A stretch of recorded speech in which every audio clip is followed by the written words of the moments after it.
Welcome, in front of me is a Xiaomi Redmi Note 4X, and today I'll show you how to enter or enable the developer options.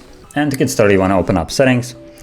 From there, scroll all the way down into About Phone, and from here tap 7 times on MIUI version, so right here.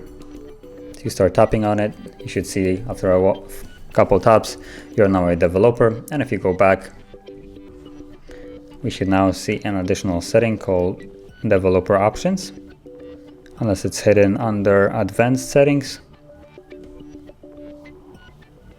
Yep, there it is, Developer Options. And from here you have the list of basically all the developer options that you can enable or disable. So yeah, that is how you would enable it. Now if you also want to remove it so you don't see it anymore, you can just flip the switch over, and once you close the app, settings up like permanently like this, it will no longer be accessible. Just do that correctly like this. There we go.